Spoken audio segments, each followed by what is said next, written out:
एक मिसाल दे दें जिसमें हम विक्टिम जरूर रहे हैं चांगा मांगा के, लेकिन हम चांगा मांगा के हमने कभी भी नहीं की। हम आज भी ये कहते हैं कि ये चीजें चाहिए और बड़ी अच्छी बातें की अजहर साहब ने।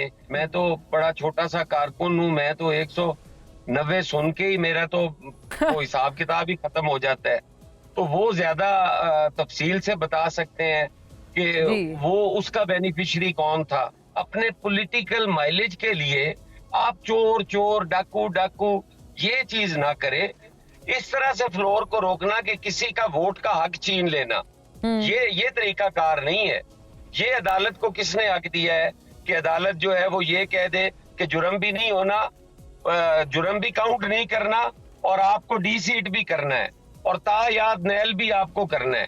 ये तो फिर आइन को रीराइट करने वाली बात ही है ना।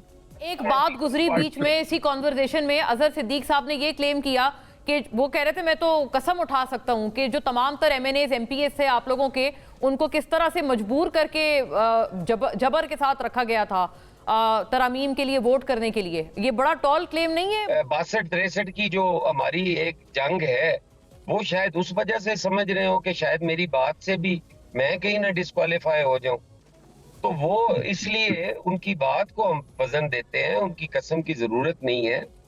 तो लेकिन आप अपनी हमने तरफ तरदीद कर रहे हैं कि किसी तरह का कोई प्रेशर नहीं था, सारे लोग जो इकट्ठे नहीं, हुए मेरा थे। नहीं ख्याल कि कोई भी प्रेशर। मैं सारी उम्र मैं ऑपोजिशन में रहा हूँ जी, सारी उम्र सही बात। मुझे सिंगल कॉल कहीं से कभी नहीं आई।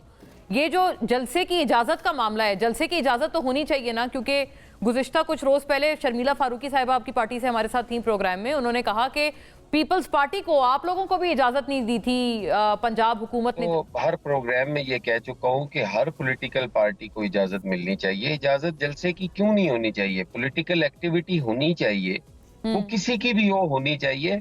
सियासी जमातों को चाहिए कि वो अपना कंडक्ट जो है उसको बेहतर करें। हम कहते थे पीएमएलएन के दोस्तों से कि जो आप कर रहे हो ये मुनासिब नहीं है।